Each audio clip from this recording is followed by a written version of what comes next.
ज्ञान हिंदी में आप सभी का स्वागत है। नमस्ते दोस्तों, आज हमारे इस वीडियो में हम आपको ले चलेंगे एक रहस्यमयी और अनसुलझे इतिहास की ओर, जहां एक अज्ञात चेहरे ने 19वीं सदी के लंदन को डरा के रख दिया था, जिसने दुनिया के लिए एक सवाल छोड़ दिया जिसका जवाब आज तक कोई भी खोज नहीं पाया। और यह सवाल था, आखिर कौन है Jack the Ripper? Notorious serial killers. Jack the Ripper, the brutal serial killer who terrorized London in the late 1800s. To finally revealing history's biggest crime mysteries, the identity of Jack the Ripper. One of the most cunning killers they've ever had to trace.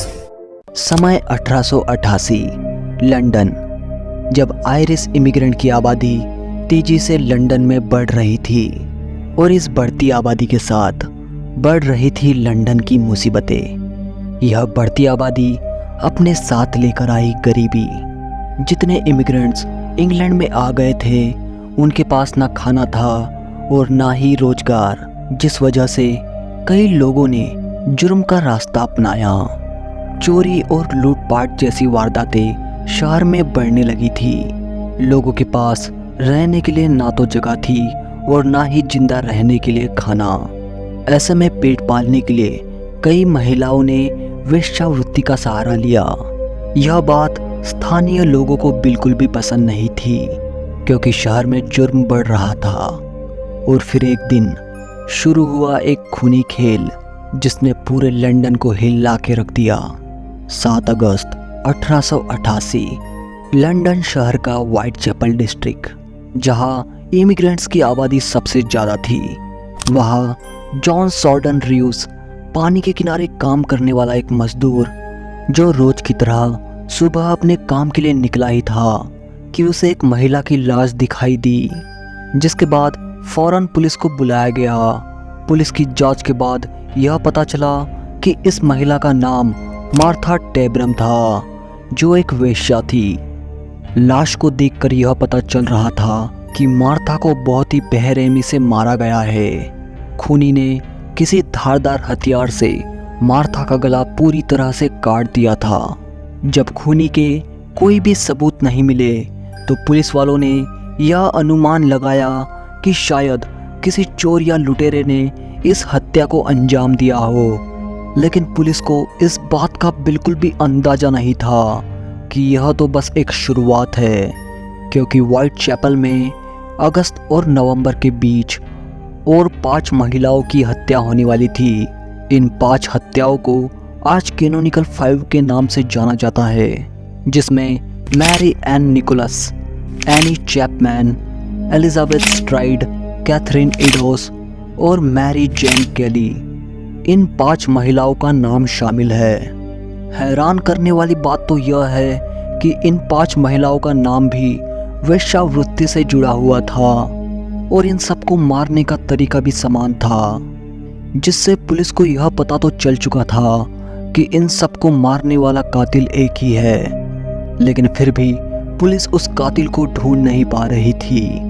यह हत्याएं बहुत ही ज़्यादा क्रूर थी, जिसमें महिलाओं के आंतरिक अंगों को निकाला गया था और उन्हें बहुत ही बेरहमी से काटा गया था, जिससे यह बात पता चल रही थी कि हत्यारे को शल्य चिकित्सा का ज्ञान है। जिसके बाद पुलिस यह अनुमान लगा रही थी कि शायद हत्यारा डॉक्टर या फिर कसाई हो सकता है। और फिर एक नाम सामने आया, जैक द रिपर। यह नाम एक लेटर से लिया गया था, जिसमें वह खुद हत्यारा होने का दावा कर रहा था। वैसे तो पुलिस वालों को ऐसे कई लेटर्स आए जिसमें लोग खुद को हत्यारा बोल रहे थे, क्योंकि वेश्याओं की इन हत्याओं की खबरें अखबारों में बहुत ही ज़्यादा सुर्खियां बटोर रही थी। इन हत्याओं से जुड़े जितने भी लेटर्स पुलिस वालों को आए थे, उनमें से ज़्यादातर या तो धोखा थे या फिर आमतौर पर बेकार थे। लेकिन फिर भी इतने सारे लेटर्स में 3 खत ऐसे थे जिन्होंने पुलिस का ध्यान अपनी ओर खींचा। इन 3 पत्रों के नाम थे डियर बॉस, सॉसी जैकी और फ्रॉम हिल। डियर बॉस यह वही लेटर था जिसमें पहली बार जैक द रिपर का नाम एक साइन के रूप में लिया गया था। पहले तो इसे एक धोखा माना जा रहा था, लेकिन इस लेटर के साथ कैथरीन एडोल्फ्स का कान का कटा हुआ हिस्सा भी मिला था, जिस वजह से इस खत ने सबका ध्यान अपनी ओर आकर्षित किया और यह खबर लंदन के अखबारों के जरिए शहर में हवा की तरह फैली, जिसके बाद जैक द रिपर का नाम पूरे लंदन में मशहूर हो गया। लंदन में रहने वाले हर एक इंसान की ज़बान में एक ही सवाल था कि आखिर कौन है जैक द रिपर।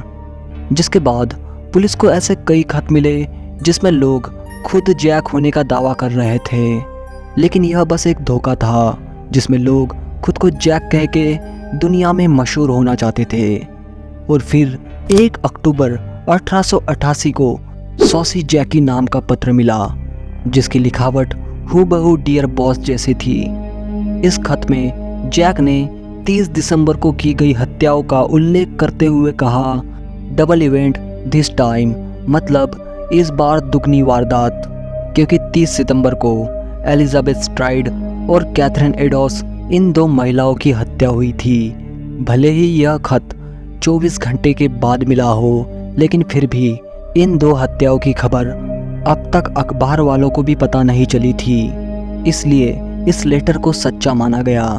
और फिर आखिरी बार 16 अक्टूबर को व्हाइट चैपल डिस्ट्रिक्ट के विजिलेंस कम्युनिटी के लीडर जॉर्ज लस को फ्रॉम हेल नाम का खत मिला, जिसने सबको डरा दिया। फ्रॉम हेल की लिखावट डियर बॉस और सॉसी जैकी से बिल्कुल अलग थी, लेकिन इस लेटर के साथ एक बॉक्स आया था जिसमें मानवीय गुर्दे का आधा हिस्सा था और कैथरीन के बॉडी से भी हत्यारे ने बाई किडनी निकाल ली थी और यह वही किडनी होने का दावा किया गया और इस खत को भी सच्चा माना गया। इस लेटर में लिखा था, मिस्टर लस्क, मैं आपको किडनी का एक हिस्सा भेज रहा हूँ जो मैंने एक महिला से लिया था। इसे मैं आपके लिए परोस रहा हूँ और किडनी का आधा हिस्सा मैं खा चुका हूँ, जो कि बहुत ही ज़्यादा स्वादिष्ट था। मैं तुम्हें वो चाकू भी भेज सकता हूँ जो इन सारे अंगों को बाहर निकालता है। मुझे पकड़ सकते हो तो पकड़ लो, मिस्टर लस्क। इस लेटर में कई सारी ग्रामर मिस्टेक्स थी, जिस वजह से पुलिस यह भी अनुमान लगा रही थी कि शायद हत्यारा ज़्यादा पढ़ा लिखा ना हो, लेकिन यह सारे अनुमान सिर्फ अनुमान बन के रह गए। जैक ने फ्रॉम हेल लेटर में जो धमकी दी थी उसे पुलिस हल्के में नहीं ले सकती थी, जिसके बाद व्हाइट चैपल में पुलिस की निगरानी बढ़ा दी गई और सरकार ने भी व्हाइट चैपल में अपने जासूसों को भेज दिया था, जिससे जैक का पता लग सके। इतनी सुरक्षा और निगरानी के बावजूद जैक द रिपर ने नवंबर के महीने में अपनी आखिरी हत्या को अंजाम दिया।